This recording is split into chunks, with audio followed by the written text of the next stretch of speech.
Un instante, una foto.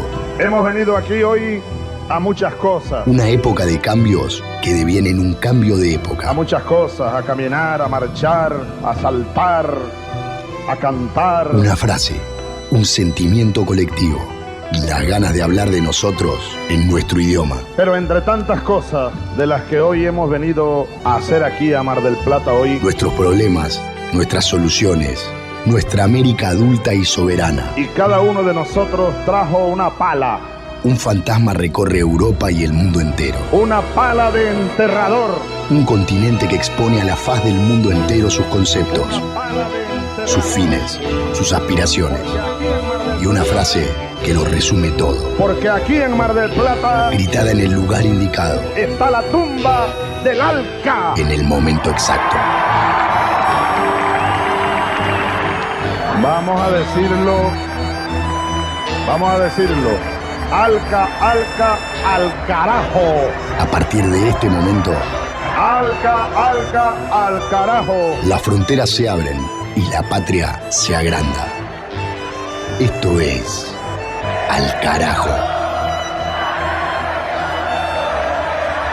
Noticias, política y cultura de América. Esto es Al Carajo.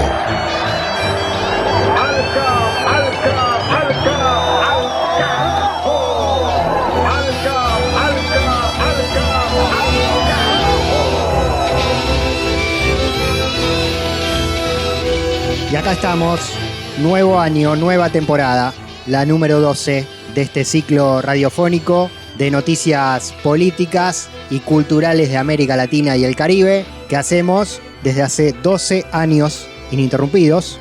Estamos arrancando acá en este capítulo número 1 de este 2021, nuestra temporada número 12, nada más y nada menos, sonando en red, en distintas radios del continente, en emisoras de Chile, de Argentina, de Uruguay, de Costa Rica, de Nicaragua, radios comunitarias, radios campesinas, radios universitarias, radios públicas, centros de producción, portales y distintos medios electrónicos para hacer girar y circular la información que producimos, abordamos y difundimos de norte a sur y de este a oeste de nuestra patria grande, que es el continente americano.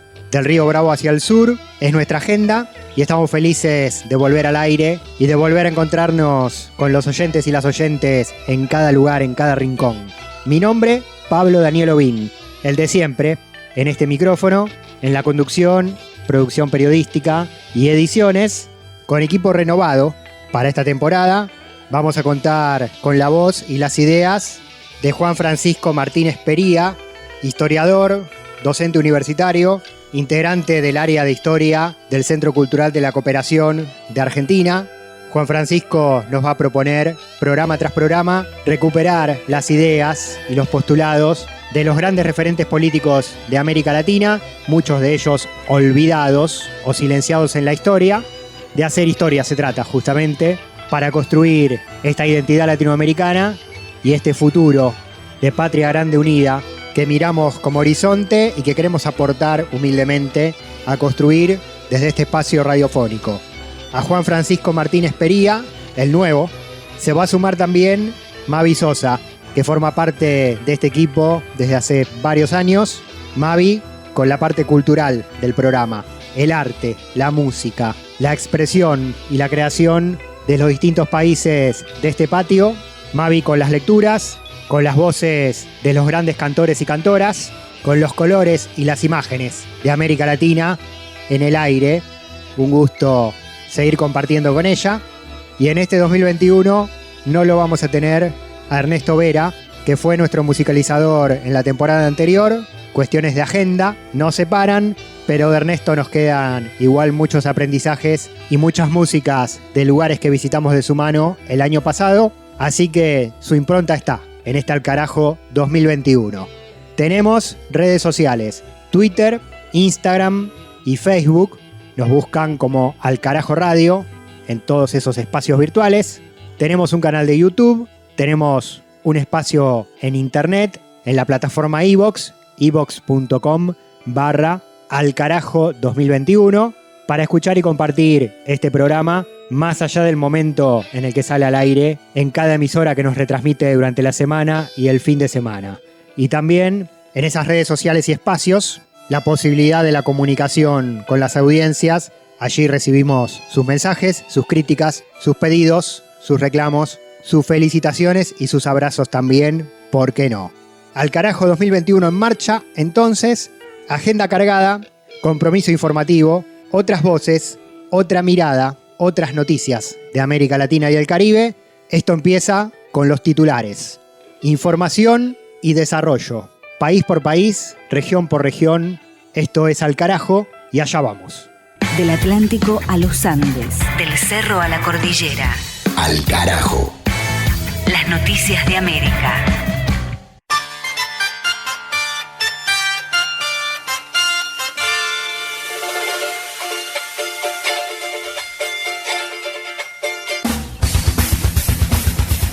En Colombia continúan los asesinatos de líderes indígenas.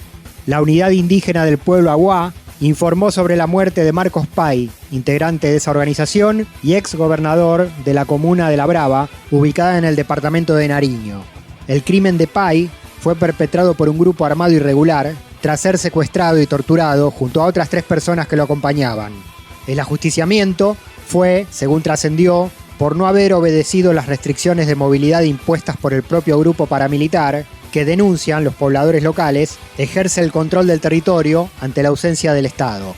La representación del pueblo Aguá expresó que este hecho muestra una vez más el abandono institucional de las regiones rurales y de los territorios indígenas. Según el Instituto de Estudios para el Desarrollo y la Paz, en lo poco que va del 2021, ya han muerto 26 líderes sociales en toda Colombia y se produjeron 15 masacres con un saldo de 55 víctimas mortales. Al Carajo. En Haití aplazan referendo constitucional. El Poder Ejecutivo del país caribeño anunció oficialmente que la consulta popular para modificar la Constitución, fijada para el mes de abril, se trasladará al mes de junio próximo. La justificación para esta reprogramación es, según el gobierno, para poder cumplir con las exigencias técnicas y logísticas de la Oficina Integrada de Naciones Unidas para la adquisición y distribución de los materiales electorales. La reforma, homologada por la ONU, contempla la eliminación total del Senado y la conformación de una Cámara de Diputados con un 10% de representantes de la diáspora haitiana en el exilio, suprimiendo el actual régimen parlamentario para volver a un sistema presidencialista, concentrando el poder en el actual jefe de Estado, Jovenel Moïse. Este intento es rechazado por la oposición y por las organizaciones sociales, que señalan que el mandato de Moïse culminó el 7 de febrero y que el actual es un gobierno de facto que no tiene potestad para modificar la ley de leyes y que el referendo es inconstitucional, ya que no existe en la Carta Magna vigente. Al Carajo. En Perú, nuevas renuncias por el caso del Vacuna Gate. Luis Varela Pinedo, rector de la Universidad Cayetano Heredia, y José Espinosa y Alejandro Busaliu, vicerrectores de investigación de la misma institución, dejaron sus cargos después de que sus nombres aparecieron en la nómina de personas que recibieron la vacuna contra la COVID-19 de manera irregular. El llamado Vacuna Gate peruano estalló el pasado 11 de febrero, cuando el expresidente de la República, Martín Vizcarra, reveló que había recibido una dosis de la vacuna del laboratorio chino Sinopharm, que había llegado a Lima para los ensayos clínicos. A partir de esto, se ventiló que casi 500 personas, entre funcionarios públicos, rectores de universidades y ejecutivos, habían sido inoculados sin ser parte de la fase de investigación. Por este escándalo, ya había renunciado la ministra de Salud, Pilar Massetti, la canciller, Elizabeth Astete, y otros altos funcionarios del gobierno del presidente Francisco Sagasti. Al Carajo. En Venezuela, declaran persona no grata a la embajadora de la Unión Europea. El gobierno de Nicolás Maduro presentó una carta declaratoria contra Isabel Briante Pedrosa, representante del bloque europeo en Caracas, dándole un plazo de 72 horas para abandonar el país. La medida es por la imposición de sanciones contra 19 funcionarios bolivarianos, impulsada por Alemania, Francia, Holanda y España de manera unilateral. Jorge Arriaza, canciller del gobierno bolivariano, consideró que esas sanciones son inválidas, ya que el artículo 53 de la Carta de Naciones Unidas determina que las únicas medidas coercitivas permitidas son las acordadas por el Consejo de Seguridad de la ONU y no las que determine ningún organismo regional como la Unión Europea. Arriaza acusó a Europa de injerencismo y de no respetar el derecho internacional y pidió a la embajadora Briante que reflexione y evalúe sus acciones contra la nación bolivariana. Súbitamente, hace un par de días, después que el año pasado se logró establecer una comunicación estable con el alto representante para las relaciones exteriores de la Unión Europea, Josep Borrell, después de que en Venezuela hemos hecho todos los esfuerzos desde el Estado venezolano y particularmente desde el gobierno para estabilizar la convivencia democrática en el país, fuimos a elecciones para la Asamblea Nacional para reinstitucionalizar un poder tan determinante en la democracia venezolana. Bueno, sanciones, entre comillas, de nuevo, contra magistrados, contra el Poder Judicial, contra el Poder Electoral, rectores, rectoras, sanciones contra diputados, diputadas, incluso de la oposición venezolana, contra jefes policiales, y dicen ellos por el deterioro de los derechos humanos en Venezuela. Es de verdad inaceptable. El presidente Maduro llamó al diálogo. El presidente Maduro le dijo a su canciller, a su vicepresidenta, al equipo de la delegación de diálogo del gobierno, con la Unión Europea, con Europa, busquemos los caminos siempre del encuentro, busquemos las maneras de que ellos no se escuchen, de que ellos sepan nuestra versión y nuestra verdad. De norte a sur, de este a oeste. Al carajo. Un viaje por el continente. A Bahia, estação primeira do Brasil. Ao ver a mangueira, nela inteira se viu. Exibiu-se sua face verdadeira. Que alegria. Un poco de Caetano Veloso sonando de Brasil, música de América Latina en Al Carajo, y también en Al Carajo imágenes y colores del continente. Oswaldo Guayasamín, pintor y muralista ecuatoriano. Tengo un 75% de sangre india y un 25% de sangre española. Soy un mestizo, pero bastante inclinado a la cosa india, se definía el artista. La denuncia social fue lo que caracterizó cada una de sus obras. Su pincel ha servido para ponerle el color al hambre, a la violencia, a las injusticias y hasta al silencio que pesaron por siglos en nuestro continente. Puso en sus pinturas la temática indígena junto a las expresiones de vanguardias de principios de siglo. Sus obras se construyeron con las influencias del cubismo y el expresionismo. Entre sus trabajos más destacados están Huacaiñán, La Edad de la Ira y Mientras vivo siempre te recuerdo, o también conocida como La Edad de la Ternura. Guayasamín murió el 10 de marzo de 1999. Sus obras están resguardadas hoy por la Fundación Guayasamín en Quito, Ecuador. Las luchas políticas, las luchas sociales de la región tienen su lugar. Al carajo.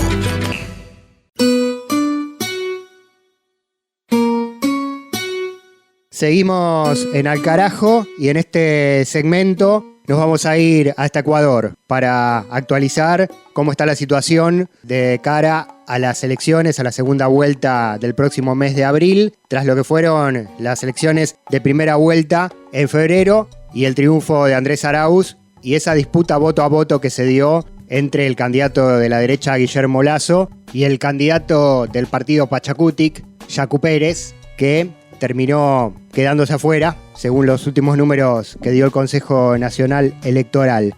Sobre todo este panorama y sobre lo que viene, nos va a informar directamente desde Quito Andrés Reliche, colega, periodista independiente, que trabajó durante muchos años también en los medios públicos de su país y hoy tiene la gentileza de estar con nosotros para actualizarnos la situación en Ecuador. Andrés, te saludamos. Lo primero que te queremos preguntar es cómo está el clima político en Ecuador en el marco de todo lo que está pasando. Hola Pablo, ¿cómo estás? Mucho gusto saludarte a ti y a la audiencia del programa que sabemos que es en todo el mundo. El ambiente político quedó enrarecido después de la elección del 7 de febrero y sucedieron algunos hechos que pusieron un clima que no era como de normalidad en lo posterior a las elecciones, ¿no? Como te decía, enrarecido, una disputa, bien lo decías tú, entre el candidato de la derecha, Guillermo Lasso, y Yacu Pérez, que es el candidato del movimiento indígena o del ala política del movimiento indígena, que es el partido Pachacutic. Y esta disputa, digamos, se generó por un error o una precipitación de las autoridades del Consejo Nacional Electoral, que cuando faltaba a un porcentaje importante de actas electorales por procesar, hicieron pública una ventaja porcentual realmente mínima de Yacu Pérez sobre Guillermo Lasso, y eso generó que en el movimiento indígena y en Pachacutic, como te decía, se posicione la idea de que Yacu había pasado a la segunda vuelta. Eso pasó apenas 2 o 3 días después de la elección. Pero después ya con el ingreso ya oficial de actas, el conteo factual, digamos, en los hechos, la ventaja mínima que tenía Yacu fue superada también mínimamente por Guillermo Lasso, y esta diferencia de votos, que son como 60.000 votos, y en puntos era menos del 1%, pero de todas formas era una ventaja, generó también que desde Pachacutic y el movimiento de Yacu Pérez comiencen a hablar de fraude. Sin embargo, este fraude no pudo probarse y hubo llamados incluso a la movilización indígena. De hecho, la semana que está terminando, un gran número de indígenas se movilizaron desde la Sierra Central del país hasta Quito para reclamar por el supuesto fraude que se habría cometido. Bien. Y la situación entre estos dos candidatos que buscaron esta segunda vuelta, ¿cómo queda? Porque en la previa se había hablado de supuestas alianzas, gane quien gane de ellos o llegue quien llegue de ellos a la segunda vuelta para enfrentar al correísmo. Con estas denuncias que hizo Yacu y con estas movilizaciones y con estas acusaciones cruzadas. Bueno, el movimiento indígena ya de por sí tiene fracturas internas. La misma candidatura de Yacu Pérez fue cuestionada o no fue muy bien apoyada por otras cabezas visibles del movimiento indígena, que son, por ejemplo, Leonidas Issa, que representa al movimiento indígena de Cotopaxi, que le llaman el MICC-MIC. Es un movimiento bastante importante porque Cotopaxi es una de las provincias que queda en la Sierra Central del Ecuador, y este movimiento que te mencionaba, el movimiento indígena de Cotopaxi, el MIC, históricamente ha movilizado a sus bases y ha, digamos, tenido como cierta influencia en algunas decisiones trascendentales en el país y que tienen que ver también con las luchas históricas del movimiento indígena.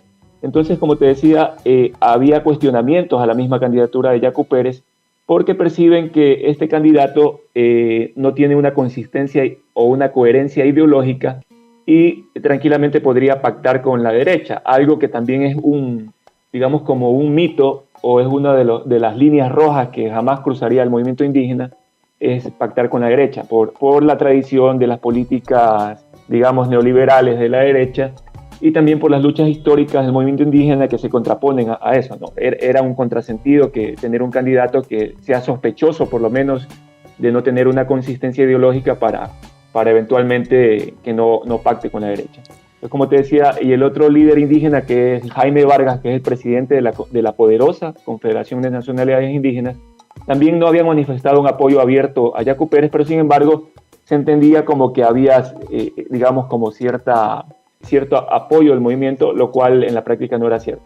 Ahora, con lo que pasó después del 7 de febrero, Yacu Pérez hizo como un guiño a Guillermo Lasso y se sentaron a conversar, digamos, y esto fue interpretado también por las bases indígenas y por los dos dirigentes que te mencionaba, Leonidas Issa y Jaime Vargas, como una traición al movimiento, ¿no? Como que estaba cediendo a lo que te decía de las líneas rojas que no cruzaban. Pero luego se produjo una fricción entre Yacu Pérez y Guillermo Lasso, y quien quedó mal parado es Pérez. Entonces, esa es un poco la situación que pasa en este momento, y lo que puede pasar para la segunda vuelta, que como ya sabemos va a ser disputada entre Guillermo Lasso y Andrés Arauz, es que esta partición del movimiento indígena pueda favorecer al correísmo, porque quedaron fricciones ya en el supuesto diálogo que hubo entre Vargas y Lasso, quedaron fricciones y los indígenas no apoyarían a Lasso. Digamos, quizás votarían, un gran porcentaje de ellos se volcaría a apoyar a la candidatura de Arauz por la tradición o porque él representa, digamos, al candidato a la candidatura del progresismo. Pero otro porcentaje, yo creo, según mi lectura sería menor, votaría nulo porque también hay cierta dirigencia que ha inculcado que el correísmo es el enemigo del movimiento indígena. Estamos con Andrés Reliche, periodista desde Ecuador, actualizando el panorama electoral rumbo al 11 de abril, al balotaje entre Arauz y Lasso, entre el correísmo y el neoliberalismo, si lo queremos definir en términos políticos. Así. Andrés, ¿qué nos deja, más allá del proceso electoral, para Ecuador y para América Latina, los años de gobierno de Lenín Moreno, que recordemos, para las audiencias de todo el continente, llegó al poder de la mano del partido de Rafael Correa y terminó después haciendo todo lo contrario a lo prometido en esa campaña, incluso persiguiendo política y judicialmente a dirigentes del correísmo? ¿Qué deja Lenín Moreno? Lenín Moreno deja un país polarizado, un sector de la sociedad con más odio, pese a que cuando Moreno asumió vino embanderado por el discurso del diálogo. Ese diálogo que ofreció Moreno con todos los sectores de la sociedad terminó siendo el pretexto para que pacte con los partidos que se habían opuesto tradicionalmente a Rafael Correa, que es toda la derecha, y ciertas tendencias de centro. Y se inició desde julio del 2017 una campaña, digo yo, brutal y burda de persecución, primero contra el expresidente Rafael Correa, quien tiene al momento, digamos, unas 34 acusaciones de diferente tipo, por mal uso del avión presidencial, por supuesto secuestro. O sea, toda la gama de delitos que te puedes imaginar se le achacaron al expresidente Rafael Correa, que sin que uno ponga las manos al fuego, digamos, ningún ser humano creo que podría ser señalado por tal cantidad de acusaciones. Pero aparte también a la dirigencia de lo que le llama acá despectivamente el correísmo o de la tendencia de la Revolución Ciudadana. Aparte de Rafael Correa, el expresidente Jorge Glass permanece detenido también por supuestas acusaciones de peculado en el caso Odebrecht. Y también a dirigentes, digamos, de la parte operativa del movimiento de Rafael Correa. Se los empezó a perseguir de manera penal y también con sanciones o persecución de tipo administrativo a través de lo que acá lo conocemos como la Contraloría General del Estado, que es una entidad que, digamos, como que de control de las cuentas o de control del uso de los recursos públicos. Entonces, lo que querían era como erradicar a la Revolución Ciudadana y al correísmo del panorama político. Esto es increíble, incluso puede ser más adelante hasta caso de estudio o caso incluso para otra entrevista, porque esta campaña ha sido permanente y ha sido también acompañada por sectores, digamos, que tienen influencia en la opinión pública en el Ecuador, organizaciones que se presentan como organizaciones sociales, cámaras de la producción, cámaras industriales, gremios profesionales, y también por los medios de comunicación que desde el 2017, como te decía, se sumaron a esta narrativa de que el correísmo era igual a corrupción. Es increíble y vuelvo sobre mis palabras, porque pese a eso, el candidato Arauz, que es el candidato del correísmo, logró casi el 33% de apoyo o de votación en las elecciones del 7 de febrero y tiene altísimas posibilidades de ganar la presidencia, ¿no? En las elecciones del 11 de abril. Pero le tocará llegar a un país que está realmente destruido, porque en esta campaña de odio Lenín Moreno hizo una especie de reparto a estas facciones políticas y se ha retrocedido bastante en temas de institucionalidad, de servicios públicos, de derechos como la educación gratuita, la salud. Hemos visto en la pandemia el manejo desastroso de la gestión para enfrentar la pandemia del gobierno de Lenín Moreno, donde se traficó con las pruebas de PCR, se traficó incluso con la información sobre dónde estaban los cadáveres de los familiares. O sea, hubo una especie de decadencia del país y que es percibido incluso por muchos sectores que antes, digamos, se oponían hasta el expresidente Rafael Correa y han hecho esta comparación de que Lenín Moreno no ha construido nada, sino más bien ha destruido. Y al candidato Arauz y a su binomio, que es Carlos Rabascal, le tocará enfrentar a un país así, ¿no? No solamente van a tener que construir, sino que van a tener que reconstruir todo lo que se retrocedió en estos 4 años. Todo esto que contás, Andrés, sobre esta campaña del odio y esta construcción de un supuesto sector político corrupto, estigmatizado por los medios de comunicación, se repite a lo largo de todo el continente. En Argentina con el kirchnerismo, en Brasil con el Partido de los Trabajadores. Es como una matriz que ha vivido toda Latinoamérica. Sí, es un denominador común. De hecho, eso va a ser un lastre, no sé si cabe la palabra, contra el candidato Lasso, que ahora está en desventaja. ¿Por qué? Porque el 94% de la población rechaza la gestión de Lenín Moreno y la considera pésima, desastrosa. Y ellos vinculan la imagen de Guillermo Lasso como quien estuvo, digamos, dando soporte político al gobierno de Lenín Moreno. Hay un estudio de que un gran porcentaje de leyes que pasaron en la Asamblea Legislativa fueron apoyadas, de las leyes que, digamos, que envió Lenín Moreno, fueron apoyadas por el movimiento Creo, que es de Guillermo Lasso. Y estas leyes, muchas son para retroceder derechos en temas laborales, por ejemplo. A los trabajadores se les han conculcado derechos en el tema de los salarios, de las vacaciones, se ha flexibilizado las jornadas laborales en favor de los empresarios y más bien en detrimento o en perjuicio de los trabajadores. Entonces, todos los sectores que pactaron con Lenín Moreno ahora son mal vistos por la población. Parece que la gente a veces se menosprecia, digamos, el criterio político de la población, pero la población ha sabido sopesar qué es lo que ha pasado y eso quizás va a ser un voto de castigo para Guillermo Lasso en la elección del 11 de abril. Andrés Reliche, periodista desde Ecuador. Andrés, te agradecemos este momento en Al Carajo. Te hago la última. Si tienen ya encuestas circulantes, más allá de la percepción de cada sector, de lo que puede pasar el 11 de abril, apoyándonos en todo este panorama que bien nos contaste. A ver, no hay todavía una encuesta con datos, digamos, conseguidos de manera científica. Solamente está la última foto de la elección del 7 de febrero, que es Andrés Arauz con el 33% y Guillermo Lasso con el 19%. Lo que se puede considerar es más bien que para Andrés Arauz va a ser menos difícil conseguir el porcentaje de votos que le falta para ganar en primera vuelta que para Guillermo Lasso conseguir también lo que él necesita. Bueno, ahí se trata en un primer vistazo de consideraciones de tipo matemático, ¿no? Porque a Arauz le faltaría obviamente un 10% o un 15% para ganar en primera vuelta, pero a Lasso le faltaría el doble o más del doble.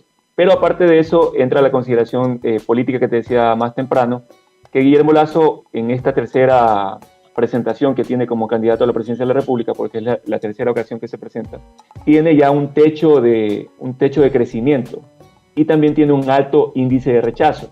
Quizás si Yacu Pérez entraba a la segunda vuelta, era un poco más reñida la contienda. Ahora, no significa que ahora sea fácil para el correísmo, pero es menos complicado. No sé si es un juego de palabras que se entiende o una fórmula de palabras que se entiende, pero es menos complicado enfrentar a Guillermo Lasso, que tiene un alto índice de rechazo, que haber enfrentado a Yacu Pérez, aparte que está también ligada la imagen de Lasso como el ideólogo o quien apoyó a Lenín Moreno.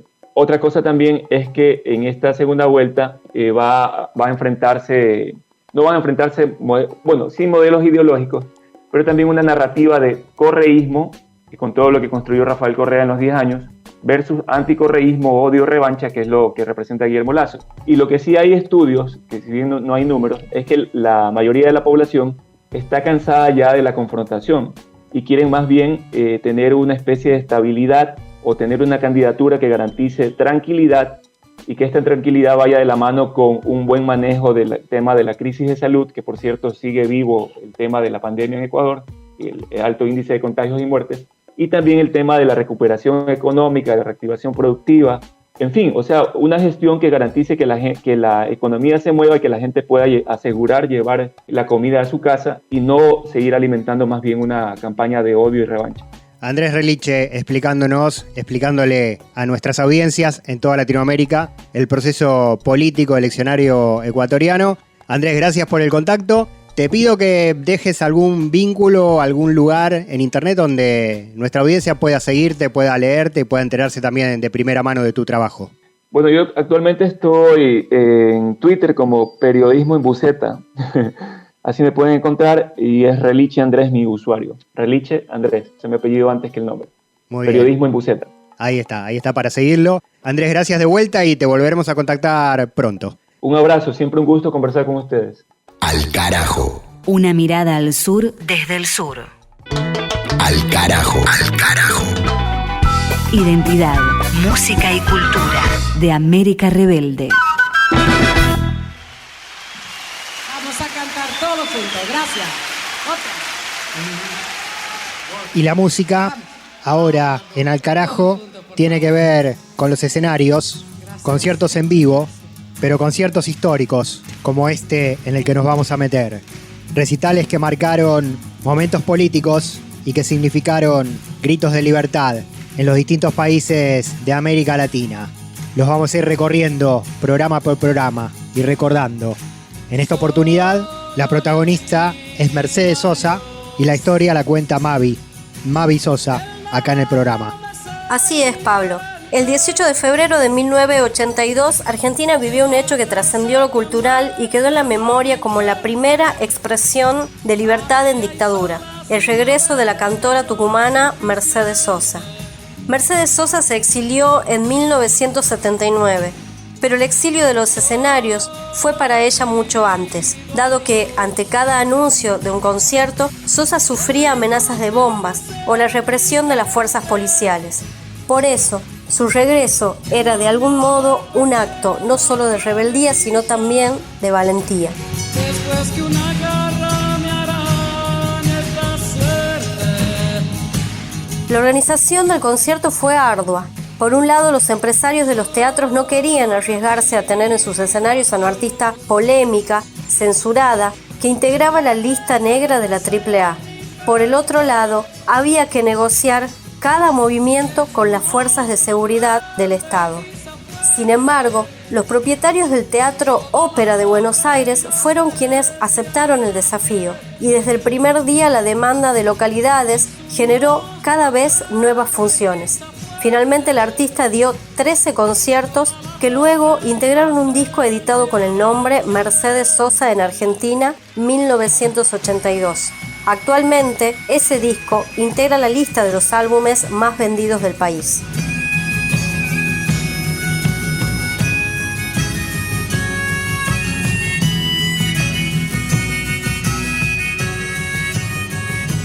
La proyección política de los conciertos es aún recordada. El día que volvió Mercedes comenzó la democracia, opina su colega y amigo León Gieco. Y fue esa la sensación, no solo en el escenario, que el día del debut quedó colmado de flores rojas, sino en las afueras, donde a pesar del descomunal dispositivo de seguridad desplegado, el público acompañó el concierto con aplausos y cantos. En la consola del sonido, un agente de la policía controlaba el repertorio del artista, y en el hall del teatro, otro grupo de oficiales revisaba uno por uno a los espectadores. Vestida de poncho rojo y negro, la imagen de la cantora quedó en la retina de sus seguidores. Una hermosa milonga de Atahualpa Yupanqui, Los Hermanos se llama.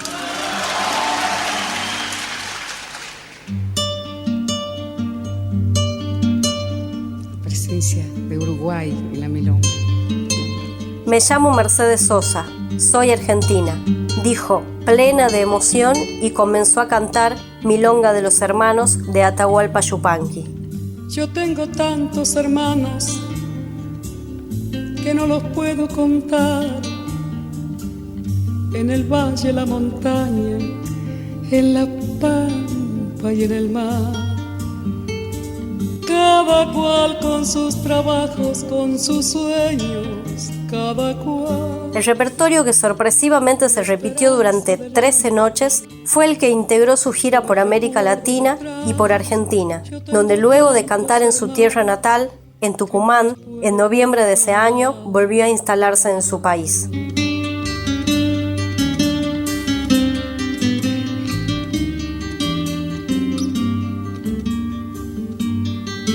Entre los recuerdos del recital quedaron el primer encuentro en vivo sobre el escenario de la cantora con el músico argentino Charly García y con el compositor León Gieco.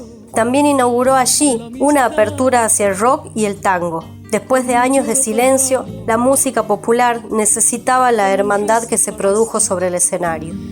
Con un horizonte abierto que siempre está más allá, y esa fuerza para buscarlo con tesón y voluntad.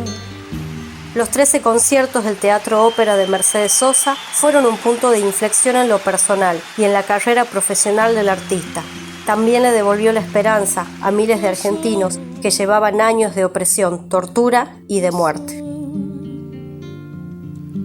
Yo soy. Hermoso y potente recuerdo.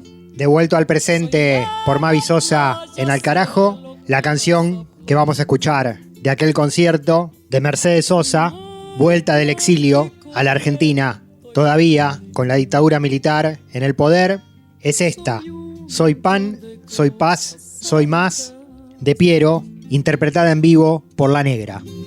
Fui niño, cuna, teta, techo, manta.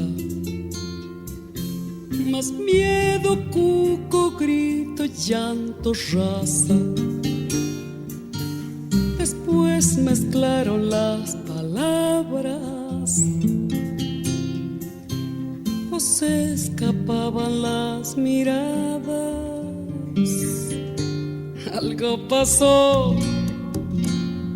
no entendí nada. Vamos, decime, contame todo lo que a vos te está pasando ahora. Porque si no, cuando está tu alma sola llora. Hay que sacarlo todo afuera como la primavera. Nadie quiere que adentro algo se muera. Hablar mirándose a los ojos, sacar lo que se puede afuera para que adentro nazca cosas nuevas. Mercedes Sosa en vivo en Argentina, 1982, con registros de varias de las canciones, presentado acá excelentemente por Mavi Sosa. Y de ese recital escuchamos Soy pan, soy paz, soy más, de Piero. Durante la columna también sonó Milonga de los Hermanos, de Atahualpa Yupanqui, y Solo le pido a Dios, de León Gieco, todos compositores argentinos. Ni tratados de libre expoliación, ni tratados como incapaces. Al carajo.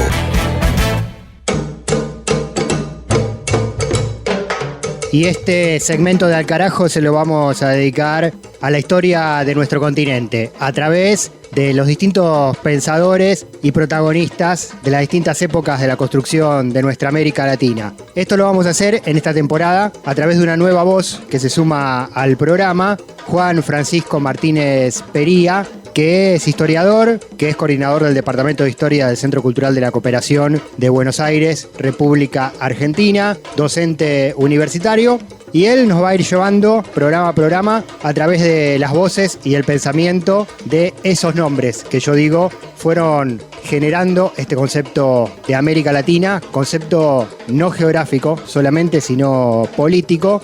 Juan Francisco, te saludo y te doy la bienvenida a Al Carajo para esta temporada número 12. Hola Pablo, hola a toda la audiencia, una enorme alegría estar compartiendo este programa con vos y compartiendo con toda esta audiencia de la región. Iremos por ahí, ¿no? Yo menciono a grandes pensadores, académicos, luchadores, filósofos que fueron parte y que son parte de la historia latinoamericana. E iremos también abriendo fronteras hacia otros lugares más actuales también, aunque la historia y la actualidad están íntimamente ligadas, ¿no? Si no conocemos lo que nos pasó y de dónde venimos como países, como continente, difícilmente entendamos hacia dónde podemos llegar a ir. Absolutamente, la idea es pensar un poco el presente desde el pasado y pensar siempre en una clave regional, ¿no? Por eso una gran alegría participar de este programa que tiene esa vocación latinoamericanista. Y viste, en las escuelas, en nuestras universidades y obviamente también en los medios de comunicación esto está muy, muy olvidado, ¿no? La idea es retomar acá procesos políticos y figuras políticas e intelectuales que muchas veces son dejadas de lado, ¿no? Nombres que tal vez uno puede ver en una calle pero no sabe quién fue y que nunca le hablaron, y recuperarlos para pensar también nuestro presente, porque las luchas actuales están absolutamente marcadas por nuestra historia y hubo muchos intelectuales y políticos y líderes que pensaron, ¿no? sobre nuestra región, y eso es siempre clave recuperarlo. Para empezar, elegiste a Francisco Bilbao. Es quizás uno de esos nombres olvidados, ¿no? Injustamente relegados en el comprender la historia latinoamericana en los distintos países. En Chile quizás tiene una presencia fuerte justamente por su origen. El programa se escucha en radios de Chile, así que lo abordaremos también desde allí, desde ese respeto por la figura de Bilbao. Sí, hoy elegimos Bilbao para empezar en este primer programa de temporada número 12. La verdad que lo felicito por tantas temporadas, qué orgullo. Porque es, por un lado, por una cuestión medio de efemérides. Él falleció el 9 de febrero de 1865, nació el 9 de enero de 1823, pero sobre todo me parecía interesante porque es una figura absolutamente clave, pero clave de la historia de nuestra región, y una figura que, aunque en los últimos tiempos ha sido más recuperada en Chile y que cada tanto se recupera, es una figura muy olvidada, ¿no? Y fue un tipo con un compromiso militante, intelectual, político enorme, que estuvo muchas veces exiliado de su país, que murió en nuestro país exiliado de Chile, perseguido permanentemente, una vida muy nómade, y que escribió una obra muy voluminosa. Felizmente en los últimos tiempos se está haciendo una publicación de las obras completas. De hecho, la primera publicación de las obras completas se hizo en nuestro país en la década del 60 del siglo XIX, y que es una figura a la que siempre hay que volver y que lamentablemente no se suele volver, con esto que te decía, que en nuestras universidades, en nuestras escuelas y con nuestros medios de comunicación tiene una mirada muy eurocéntrica, ¿no? Entonces Bilbao ha quedado muy, muy olvidado. Por eso la idea era traerlo hoy a este programa, a este primer programa. Muy bien. ¿Y qué contar de su legado, de su pensamiento? Muchas cosas, ¿no? Bilbao es una figura apasionante porque él nace, como les decía antes, en 1823 en Chile. Un Chile que había sufrido una guerra civil entre conservadores y liberales. Estamos hablando de la etapa post-independencia, ¿no? Ya en algún momento espero que hablemos de la independencia, porque es algo que a mí me apasiona. Y la independencia, viste, quedó medio trunca, ahora vamos a volver sobre eso. Y lo que hubo fue una guerra civil después, realmente entre, en nuestro caso unitarios y federales, en ese caso entre liberales y conservadores.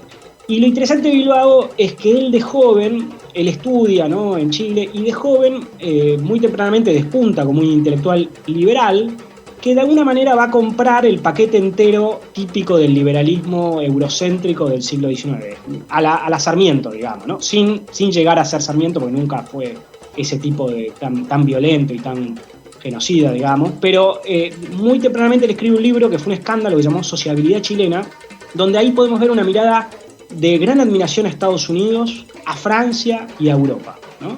Muy típica de esos liberales post-independencia, que van a ser en gran medida los responsables del proceso de neocolonialismo que va a sufrir nuestra región. Sí. Y entonces él lo que va a decir es: el problema es que la América española no logró, digamos, nosotros nos independizamos, pero no logramos romper con el legado español. El problema es el legado español y la cultura popular, ¿no? Tiene una mirada muy, muy eurocéntrica, y lo interesante es que con el tiempo va a cambiar, ¿no? Ese libro, que se publica en 1844, Sociabilidad Chilena, es un escándalo, lo expulsan de Chile, lo meten, le hacen un juicio, lo expulsan, se va a Europa, se va a Francia, y en Francia, se va radicalizando, y ya cuando vuelve Bilbao, a partir de la década del 50, empieza a ser otro Bilbao, ¿no? Y con el tiempo, lo más interesante, Bilbao tiene varias etapas, pero para mí la etapa más interesante es la segunda etapa, en la década del 50. Y es una década, nosotros tenemos que entender que es una época, recordemos que Estados Unidos se empieza a expandir sobre México, ¿no? Recordemos que en 1846, 1848, México cae presa de Estados Unidos se roba medio territorio, ¿no? Lo que actualmente es Texas, California, etcétera, etcétera, parte de México. Y él empieza ahí a tener una mirada negativa sobre Estados Unidos. O sea, un gran admirador de Estados Unidos empieza a decir: ojo al piojo, que Estados Unidos es un enemigo, ¿no? Y entonces ahí, él en 1856, en Europa, estoy obviamente resumiendo, la vida es mucho más compleja, pero en aras de la audiencia, que no atosigarla, él escribe un texto que se llama Iniciativa de la América, donde empieza a hablar de América Latina. Él fue el primero, junto con otro autor colombiano que se llamó Torres Caicedo, que empezaron a hablar de América Latina. Ajá. Ahí es cuando yo planto América Latina como concepto político, sí, más que geográfico, ¿no? Exactamente, digamos. Lo interesante es que ahora vamos a retomar esto. Él va a usar el término América Latina, pero después va a renunciar al término América Latina. Ajá. Y una de las cosas que vamos a retomar seguramente en otro programa, porque me encantaría que lo hagamos esto, Pablo, es la multiplicidad de nombres de nuestra región. Nuestra región tiene muchos nombres: América Latina, Indoamérica, América Española, Iberoamérica, Indoamérica, Nuestra América, ¿no? Hay muchos nombres. Y además, obviamente, América Latina no siempre significó lo mismo, ¿no? Para todos, quiero decir, no para todos significó lo mismo. Entonces, lo interesante de Bilbao en 1856, que él advierte que Estados Unidos se convirtió en un imperio, ¿no? Él, que había admirado tanto a Estados Unidos, dice que Estados Unidos habla de libertad y habla de igualdad y tienen esclavos, y hablan de libertad y están conquistando América. Y empieza, es el primero, yo te diría, es uno de los primeros que va a advertir del imperialismo norteamericano, pero en todas sus múltiples dimensiones, ¿no? No solamente en términos militar, porque lo militar era bastante obvio también, ¿no? Sino en términos económicos, en términos culturales, en términos políticos. Eso es algo muy impactante. Y él usa ahí, como decís, Pablo, el concepto de América Latina como un concepto político de identidad. Y él dice algo fascinante: nuestra independencia quedó trunca y el proyecto de Bolívar quedó trunco. Y ahí él recupera a Bolívar, ¿no? Alguien que hay que recuperar siempre y que fue recuperado en el siglo XIX, y él dice: hay que hacer una segunda campaña. Este es un término que después José Martí va a decir, el cubano, va a decir la segunda independencia, ¿no? Y Bilbao habla de una segunda campaña y dice: la clave acá es unirnos. Y no solamente una unión política, sino una unión económica y una unión cultural. Y él tiene una idea ahí, que todavía estamos muy lejos de eso, que es la de, por ejemplo, crear una universidad americana. Porque hay que pensar en clave de América, ¿no? Claro, estás trayendo todos conceptos de Bilbao que creo volvimos a escuchar con el proceso del socialismo del siglo XXI, me parece, ¿no? Exactamente. Que Hugo Chávez visualmente recuperó esos conceptos. Sin duda, digamos, ¿no? Estas ideas, lo interesante es que estas ideas después se fueron desarrollando en el siglo XX y obviamente, como vos decías, con la Revolución Bolivariana fueron retomadas. Lo que pasa es que Bilbao, eso es un poco lo que nos sucede a nosotros, como no conocemos mucho nuestra historia, muchas veces volvemos a empezar, ¿no? Entonces, es importante conocer bien nuestra historia para poder edificar sobre tierra firme de alguna manera, ¿no? Y entonces recuperar que Bilbao es uno de los primeros en decir: che, Estados Unidos es un peligro, che, necesitamos unirnos, che, hay que hacer una universidad. Y Bilbao, permitime para ir avanzando más rápido, bueno, en esa época se viene a vivir a la Argentina, exiliado también, no puede volver a Chile, y justo en ese momento es el conflicto entre Buenos Aires y la Confederación de Urquiza.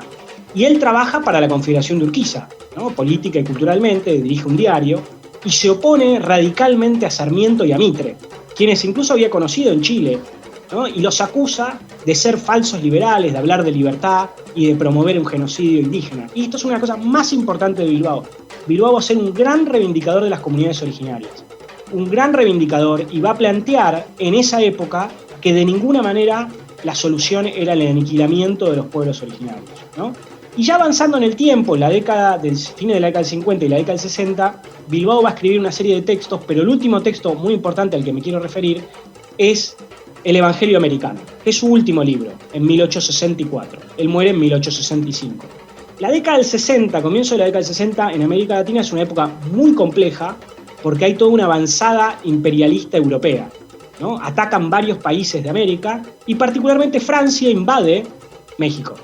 Francia estuvo en México hasta el 67, ¿no? De 1861, 63 al 67. Bilbao es uno de los que pone el grito en el cielo y escribe una serie de textos, y particularmente este último libro, donde, ¿qué es lo que a mí me interesa puntualizar y que la gente se lleve de esto? Es una crítica muy fuerte a Europa. Una crítica muy fuerte a la idea de civilización. Y la idea de civilización, que hoy sería básicamente la idea de desarrollo, ¿no? Esa idea de los pueblos desarrollados. A nosotros, en gran medida, nos dominan, no solamente con el FMI, digamos, con Tratado de Libre Comercio, sino culturalmente, ¿no?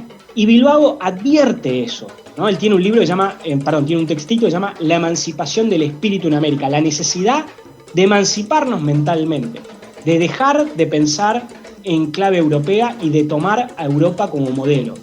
Entonces, en este libro, él va a mostrar la contracara de Europa. Y dice: Europa habla de civilización y conquista en América, conquista en África, conquista en Asia. ¿no? Habla de civilización, manda ferrocarriles, pero los ferrocarriles a la misma vez implican el aniquilamiento de los pueblos. Entonces hace toda una crítica fantástica y muy pionera de la idea, la falsa idea de civilización. Es lo contrario de Sarmiento, ¿no? Que Sarmiento era el gran reivindicador de la civilización europea. Pionero Francisco Bilbao y actual también, ¿no? Porque todo esto que nos contás, cuánta vigencia tiene hoy en nuestro continente y en el mundo. Libros, obra para recomendar de él. Bueno, nombraste El Evangelio Americano, que fue su último libro. Por ahí es, ¿no? La última etapa de Bilbao, como contaste, que es la que se vuelve, ¿puedo usar la palabra revolucionario? Absolutamente, él fue un revolucionario toda su vida, pero en la última etapa él es un revolucionario antiimperialista y latinoamericanista de fuste. Y permitime que agregue unas cositas más. Él justamente hace una crítica muy fuerte a la idea de civilización, una crítica fuertísima a la idea de progreso, ¿no? Que con la idea de progreso él nos dice, con el progreso y la civilización justifican la conquista, el colonialismo, y hace algo que es fantástico, Pablo, que es que él es uno de los primeros que él advierte que lo que pasa en América pasa en África y en Asia, y nosotros estamos comprometidos en la misma lucha, ¿no? Porque eso es algo que, por ejemplo, no sé, en el siglo XX es lo que se va a llamar el tercer mundo, ¿no? La idea de que África, Asia y América son parte del tercer mundo, ¿no? Y por eso pensemos en el Che Guevara luchando en el Congo, o Cuba apoyando a Angola, ¿no? Y también apoyando a Etiopía. Bueno, eso en el siglo XIX era muy poco común. Y él va a criticar lo que hacen los imperios en los tres lugares y va a plantear que hay una comunidad en esa lucha, ¿no? Y retomando tu pregunta, yo creo que los libros que hay que leer, sobre todo, son El Evangelio Americano, que es fantástico, es una obra que tiene una potencia enorme y que apenas se ha resumido algunas ideas claves. Otro libro se llama La América en Peligro. Y otro textito que es así, que es nada, son 3 hojitas que lo pueden ya mismo salir corriendo a leerlo, que les decía que es La emancipación del espíritu en América, donde él plantea, ¿no?, cómo constantemente nosotros estamos viendo a Europa y particularmente a Francia. Y cómo nosotros, él dice, nos independizamos, pero hemos caído bajo las garras de la cultura francesa y todo el tiempo estamos colonizados culturalmente. Eso sigue en gran medida hasta el día de hoy en nuestras universidades, ¿no? Donde la cultura europea y norteamericana tiene un peso enorme y donde nuestros autores no son leídos y nuestra historia no es revisitada. Francisco Bilbao, escritor, filósofo y político chileno, latinoamericano, por Juan Francisco Martínez Pería, acá en Alcarajo. Lo ponemos entonces ahí en esta galería que vamos a construir este año de referencias de nuestro continente para comprender nuestra historia, nuestro presente y mirar nuestro futuro. Juan Francisco, te agradezco y nos volvemos a encontrar en el próximo capítulo para seguir recorriendo estas historias de nuestra América. Muchísimas gracias, Pablo, y bueno, esperemos que nos vemos la semana que viene. Un gran abrazo. Un gran abrazo. Al carajo. Una crónica de la región.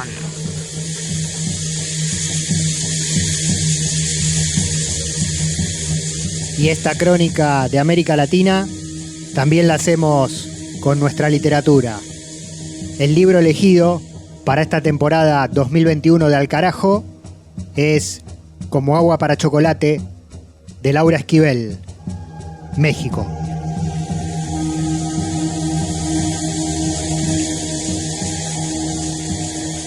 Enero. Tortas de Navidad. Ingredientes: una lata de sardinas, medio chorizo, una cebolla, orégano, una lata de chiles serranos, 10 teleras. Manera de hacerse: la cebolla tiene que estar finamente picada. Les sugiero ponerse un pequeño trozo de cebolla en la mollera con el fin de evitar el molesto lagrimeo que se produce cuando uno la está cortando. Lo malo de llorar cuando uno pica cebolla no es el simple hecho de llorar, sino que a veces uno empieza, como quien dice, se pica y ya no puede parar más. No sé si a ustedes les ha pasado, pero a mí, la mera verdad, sí, infinidad de veces. Mamá decía que era porque yo soy igual de sensible a la cebolla que Tita, mi tía abuela. Dicen que Tita era tan sensible que desde que estaba en el vientre de mi bisabuela lloraba y lloraba cuando ésta picaba cebolla. Su llanto era tan fuerte que Nacha, la cocinera de la casa, que era medio sorda, lo escuchaba sin esforzarse. Un día, los sollozos fueron tan fuertes que provocaron que el parto se adelantara, y sin que mi bisabuela pudiera decir ni pío, Tita arribó a este mundo prematuramente, sobre la mesa de la cocina, entre los olores de una sopa de fideos que estaba cocinando, los del tomillo, el laurel, el cilantro, el de la leche hervida, el de los ajos y, por supuesto, el de la cebolla. Como se imaginarán, la concebida nalgada no fue necesaria, pues Tita nació llorando de antemano, tal vez porque ella sabía que su oráculo determinaba que en esta vida le estaba negado el matrimonio. Contaba Nacha que Tita fue literalmente empujada a este mundo por un torrente impresionante de lágrimas que se desbordaron sobre la mesa y el piso de la cocina. En la tarde, ya cuando el susto había pasado y el agua, gracias al efecto de los rayos del sol, se había evaporado, Nacha barrió el residuo de las lágrimas que había quedado sobre la loseta roja que cubría el piso. Con esta sal, rellenó un costal de 5 kilos que utilizaron para cocinar bastante tiempo. Aquí se queda la clara, la entrañable transparencia de tu querida presencia, comandante Che Guevara. Babi Sosa en las lecturas y en la cultura latinoamericana, Juan Francisco Martínez Pería en la sección de historia de nuestro continente, mi nombre, Pablo Daniel Ovín, en la producción periodística y conducción de este Al Carajo. Así fue nuestro capítulo número 1 del 2021, temporada 12, sonando en radios de toda Latinoamérica durante la semana y el fin de semana, y en las plataformas. Nos buscan en el canal de YouTube Al Carajo, plataforma iVoox, iVoox.com/Alcarajo 2021, y en las redes sociales por el nombre del programa Al Carajo Radio. Nos despedimos rápidamente, nos encontramos en nuestra próxima emisión en exactamente una semana, mismo día, misma hora y mismo dial en el que nos escuchaste en esta oportunidad. Hemos vuelto. Al Carajo 2021 ya está en marcha, la seguimos durante todo este año con mucha información. Hasta nuestro próximo encuentro.